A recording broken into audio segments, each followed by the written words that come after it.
Now, what should the characters look like? In this day and age of COVID-19, negativity out, positivity in. Positivity, happiness, smiling, I think. I'm thinking something smiling, something cool like that. Smiling coworkers. Smiling coworkers. Yeah, smiling coworkers is good. Can we kind of base it on you and I in a way where we focus on our faults, but we're also acknowledging both of each other's faults? That's my pitch for one. I mean, that's just hypothetically what a head could look like. I don't know if that would work. That could never be the next Bart Simpson. Michael and I are here to announce that Smiling Friends will be ending after season 3 is done. We feel pretty burnt out after putting years and years into this, but also pretty accomplished. We got to a point where we just felt like that's a good spot to end it. We could come back in the future and make more episodes if we want. Maybe not. Like, who knows? We'll have to determine that in the future. If we really feel inspired, and if we really feel like we've got great ideas and we're hungry to do it again, absolutely we'll come back maybe for a special or some more episodes, but it's got to be right, and it's got to be done right, and we have to know that we're going to make something that's great for you guys that you guys can enjoy. Yeah. And that we enjoy. Exactly. Don't cry because it's over, cry because it happened. This shirt seems very appropriate for this topic. It was so awesome to be a fan of Smiling Friends. I didn't even know it was possible for a cartoon to align so exactly with my taste. It influenced my vocabulary, it was formative to my sense of humor, and its hopeful and empathetic attitude made me a more thoughtful person. It felt like everyone that worked on the show loved their job and loved cartoons so much because they would always deliver way more than what they promised. The fact that they were able to demonstrate such brilliant technical achievement in animation on Adult Swim's historically shoestring budget should tell you everything you need to know. A show like Smiling Friends isn't the kind of thing you can just pay for. It's something that can only happen as the result of an earnest vision, a deeply rooted passion to chase it, and a room full of the right people for the job. Everyone involved in the process of making Smiling Friends knew that. So when the crew started getting burnt out, it was obvious that handing the show off to someone else would be a death sentence. They had to pull the plug or risk their baby becoming just another Family Guy. And that level of integrity is the thing that made Smiling Friends so good in the first place. Of course, I respect the decision that Zach and Michael made to end the show, but I can't just sit here and pretend like I'm not affected by this. When the outside world is cruel and the future feels uncertain, knowing I had new Smiling Friends episodes to look forward to was unironically a real motivator for me. If it were any other show, I wouldn't be affected as much. But Smiling Friends is so in a different caliber that the absence of it will be felt, not just by the fans, but by the media industry as a whole. So as a post-mortem to Smiling Friends, I want to point a spotlight at some of my favorite attributes of one of the best cartoons ever made. But before we can do that, it's time for the ad. This video is sponsored by Fabletics, and in the wise words of Super Mario Bros. World 1-2, denim, denim, denim. Fabletics' denim line is the real deal. It's got the form and the vibe you'd expect from classic jeans, but it's designed to be way more comfortable than your average pair. With a flattering fit, solid durability, and a price that doesn't feel ridiculous, you get to have your denim cake and eat it too. So there's two different kinds of stretch levels depending on which you prefer. There's rigid, which is the classic sort of non-stretch denim if you want that authentic feel. And then there's traditional stretch, which has about 25% stretchiness, so it moves with you for whatever you're up to throughout the day. And the deal right now is honestly pretty wild. If you sign up to become a Fabletics VIP, you can get your first pair of denim for just $29 through my link in the description. That's real denim for $29. Being a VIP also means you get 20 to 50% off site-wide, early access to new product launches, and exclusive sales every month. And if you're worried about the membership thing, you can skip or pause the monthly charge between the 1st and the 5th, and you'll still get to keep access to those VIP prices. So if you want to check it out, use my link in the description to grab the $29 VIP denim offer while it's available. Thanks again to Fabletics for sponsoring this video. And now, on with the show. Starting off with positivity. For an adult cartoon called Smiling Friends, you would expect that the title would be a subversion, in the same way that something like Happy Tree Friends is. But actually, it's a double subversion. The show fully embraces positivity as a core theme throughout. Now, it might be weird to think about, but hear me out.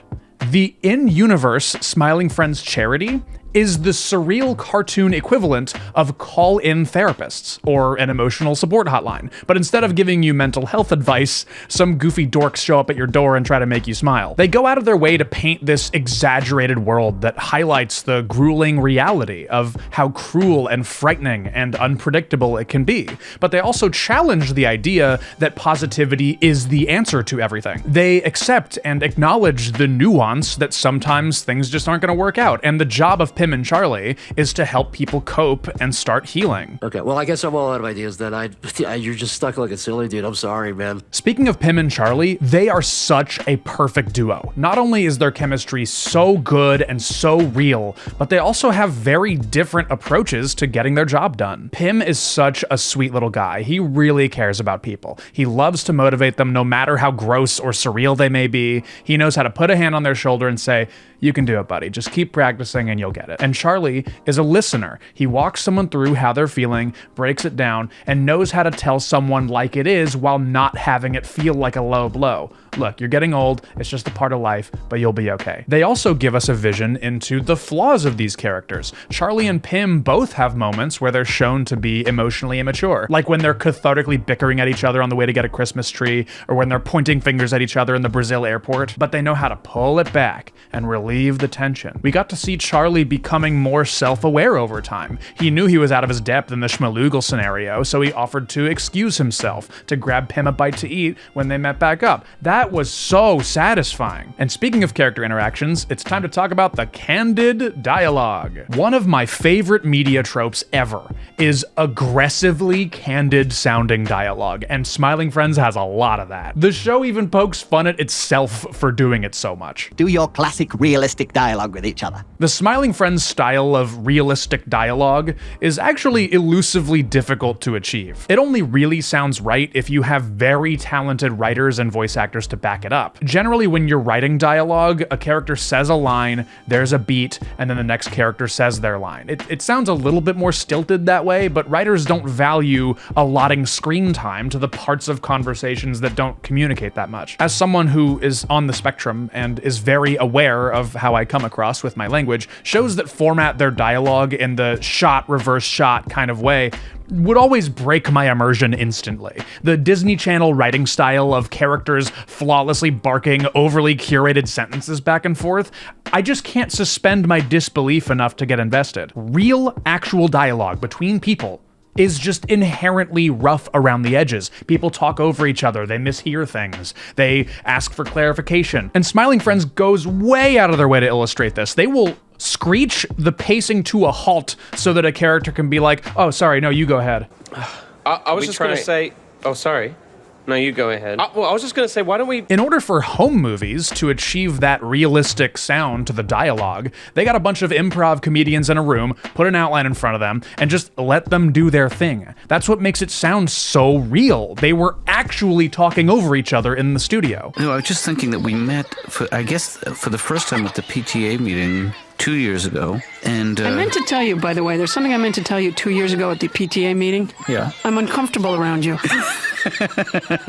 Jesus, it slipped my mind for the last 2 years. I've been meaning to tell you that I really think we're not going to hit it off. But because Smiling Friends is a scripted show, they don't get to have that luxury. So how did they accomplish that vibe? I believe that writing is actually my worst skill. I am not the right person to reverse engineer how Smiling Friends seems to have mastered the art of candid sounding dialogue. They leave in awkward breaths and small gestures that don't usually get highlighted. They seem to have a very good idea of how to differentiate the fluffy, extraneous bits of speech that serve to illuminate something about the character and which do not. But I'm pretty sure it was just as simple as they kept in what was funny and cut out what wasn't. Much like any good cartoon, Smiling Friends uses caricature as a vehicle for satire. They know how to make characters look funny and act funny, but also be a reflection of a type of person you may have encountered in real life. For example, DJ Spit is such a brilliant caricature of the starving SoundCloud rapper. I have met this person. I feel like most of you have met this person too. To highlight more really good caricatures in Smiling Friends, they portrayed the devil as being an unmotivated Discord gamer that orders Uber Eats all the time. The UFO hunters are all unhinged conspiracy theorist flat earther weirdos. The bald wizard guy starts talking about some chronically online manosphere nonsense. And while these caricatures can paint characters to look stupid or negligent, it also shows that the writers are very socially plugged in to those that surround them. In fact, Smiling Friends is an incredibly kind perspective towards those that need help. A lot more people get lost in their echo chambers than you'd think,